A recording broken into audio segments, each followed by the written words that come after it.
بسم الله الرحمن الرحيم. الحمد لله والصلاة والسلام على سيدنا محمد وعلى آله وصحبه أجمعين. رمضان كريم. بلشدة الصوماليات la socoto barnaamijkan caafimaadka iyo ramadaanka waxaan idin rajaynaynaa insha allahu tacaala kuwii ku dhamaysta cibaadadooda ramadaanka caafimaad buuxa insha allahu tacaala aan taasna ilaah idinka baryaynaa insha allah aan iskaga baryaynaa haddaanu soo qaadano caawa maxaayto mawduuceena oo ramadaanka iyo caafimaadka waxaanu soo qaadanaynaa yani sigaarka iyo muxuu ahayto waxyaabaha kale oo yani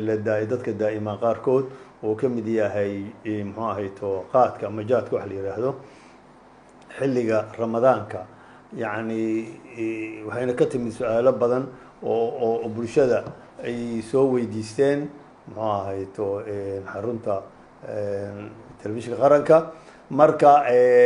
sigaarku waxaanu ognahay yani sidiisaba yani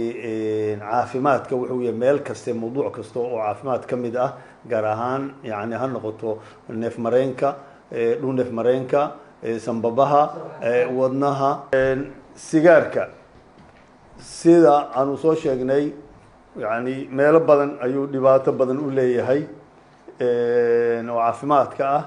waana horena loo soo sheegay oo maaragtay in yani uu yani mawduuc gaar ah ayaa loogu sameeyeyba oo maalinta joojinta cabista sigaarka adduunka ayaa la xusaa oo ah maalinta hadii la yihahdo 31 bishan oo hadda naga xigto 3 maalmood 4 maalmood naga xigto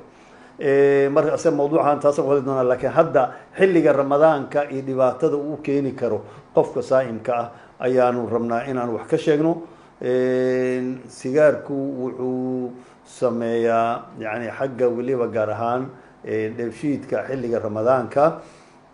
wuxuu sameeyaa uu yareeyaa dhaqaaqii caloosha ayuu yareeyaa marka yani wuxuu sameeyaa inuu yani valvolaha la yiraahdo oo isku xira caloosha iyo inguriwadeenka ayuu furaa halkaasna bacdamaa weliba qofkii uu sooman yahay maalintii habeenkii iyo raashinkii wuxuu sahlaa in yani uu kusoo rogmo yani raashinkii uu qaatay oo halkaas yani reflux wax la yidhaahdo oo aada u caawino cudurka la yidhaahdo weliba ama calaamooyinka la yidhaahdo gastroesophageal reflux ama yani cuntadan kusoo gadoomayso yani caloosha kasoo kacayso kusoo gadoomayso hungurwadeenka halkaasna laabje xoog le ka dhasho xanuuna oo muxuu ahayto dhinacan calooshii korkeeda uu ka dhashaan dibiryo uu keeno lablabo uu keeni karo dadka qaarkood oo qabay cuduradan qaarkood oo aan soo sheegno soomaalida gaaska yidhaahdaan ama gastritiska ama peptic ulcerka waxaa dhacaysa inuu sii daahiyo bogsashadoodii yani dhibaatadii qofkii xataa aduu daawo qaadanayay ay kusii fogaato marka gaar ahaan xilliga weliba muxuu ahayto uu qofka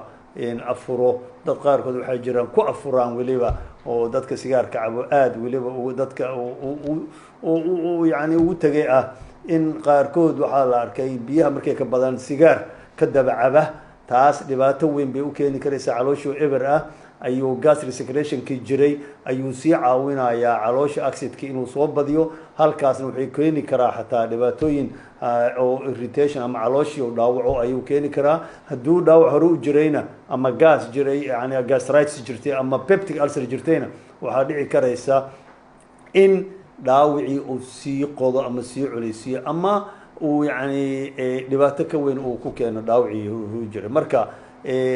dhinaca kalena waa taanu sheegnay oo wuxuu sii caawinayaa kolley mawduuca waxaan uga hadli doonaa hadduu ala yiraahdo oo maalinta sigaarka constipationkii ama calooshii u adkeeyana waa uu caawini karayaa marka saas awgeed waxaan uga digaynaa dadka sigaarka daa'ima ama sigaarka caba in ay yani ka waantoobaan iskana joojiyaan bacdamaa diiniyan xataa la yiri aada iyo aad ayuu yani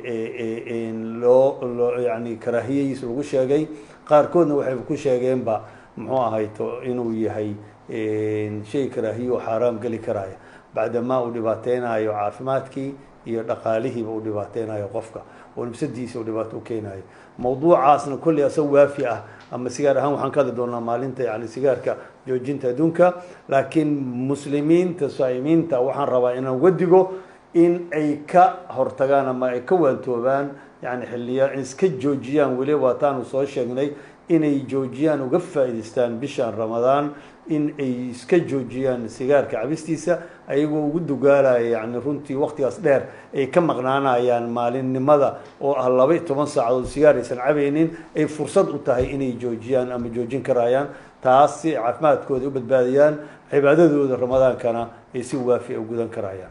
tan kale haddaan soo qaato oo su-aasha kale oo ka timid ah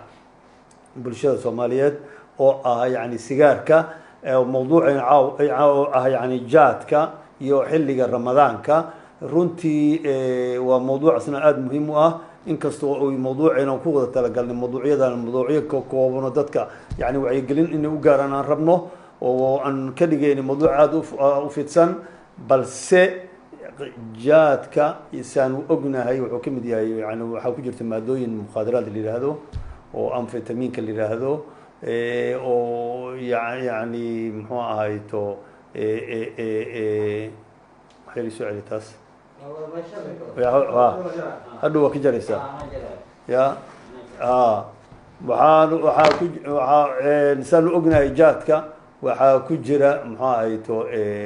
maadooyin muxuu ahayto qofku qabatimaayo oo muxuu ahayto mukhaadaraad ah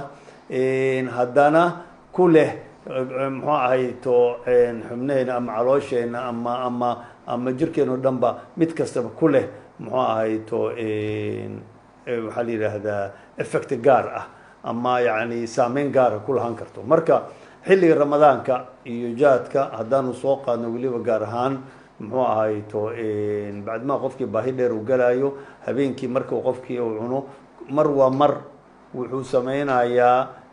arrintii dheefshiidku saameyn weyn ku yeelanayaa maxaa yeelay qofkii cunto badan cunay oo markii cunay ayuu calooshii maanta baahneed ku dhacday ayuu jaadki wuxuu sameynayaa dhaqaaqii caloosha ayuu yareyn karayaa halkaas wuxuu ka dhalin karayaa dibiro wuxuu dhalin karayaa dacqurun wuxuu dhalin karayaa dheefshiidkii xumaada xanuun buu dhalin karayaa yacni waxyaabaha marqaarkoodna lablab iyo matag buu keenaaba marka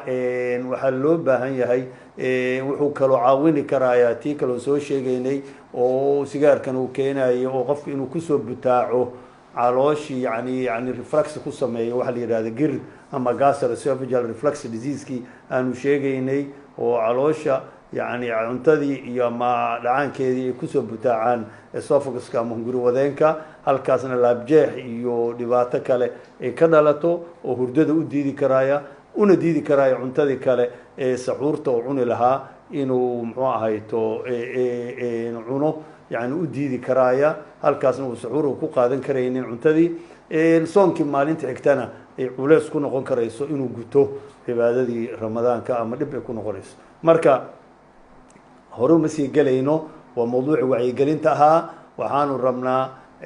sidoo kalena wuxuu caawiyaa dhaqaaqi caloosha hadduu yareeyo wuxuu keenayaa caloosha adkaato ama constipationka aanu sheegi jirnay ayuu keenayaa caloosha adkaato musqusha tegi kari waaya qofka gaar ahaan weliba xilliga ramadaanka oo aada ugu daran yahay arrintaa dadka cuna hadhowna dhibaatooyinkii la socday constipationka ama yani caloosha adkaatay ayaa imaan karaysa oo muxuu ahayto cuduradii yani baabasiirka sheegeen emroidska ama fisturationki waxyaabihii kale ayuu caawinayaa wuxuu kala keeni karaa dhaqaaqa yani iyo fahmada ayuu ka dhuminayaa guud ahaan constipationkana waa leeyahay dhaqaaqii calooshii iyo dhibaatadii dheefshiidkana waa leedahay yani inuu dhaqaaqi kari waayo fahmadii ka dhunto oo nishaadkiisa u dhumiyo marka waxaan uga digaynaa bulshada soomaaliyeed muslimiinta oo saamiinta ah xilliga weliba ramadaanka ah inay ka fogaadaan weliba fursad ay u tahay weliba ay ku yareyn karaan ama ay ku joojin karayaan yani cunista jaadka oo waxyaabahaas uu wato aanu soo sheegnay caafimaad ahaan cibaadadiina uu kaa dhibaateyn karaayo maxaa yeelay muxuu ahayto wuxuu xataa ku sameynayaa xagga jiifkii ama hurdadoo yaraata ayuu sababi karaya hadhowna maalinta xigta yani uu dhibaato kala kulmo xaggii howlihiisii marka sideedana soonka waxaa la rabaa in aan soo koobo. waxaa loo baahan yahay marka in la joojiyo muxuu ahayto cunista jaadka iyo cabista sigaarka loogana faa'iidaysto xilligan cibaadada oo soonka ah. taasaan raba inaan kusoo khatimo. waxaan idin rajeynaa insha allah kuwii yani guto si caafimaad ku dhamaysta yani soonka ramadaankooda insha allahu tacaala. wabillahi towfiiq. wasalaamu allahu calaykum waraxmat ullahi wabarakaatu.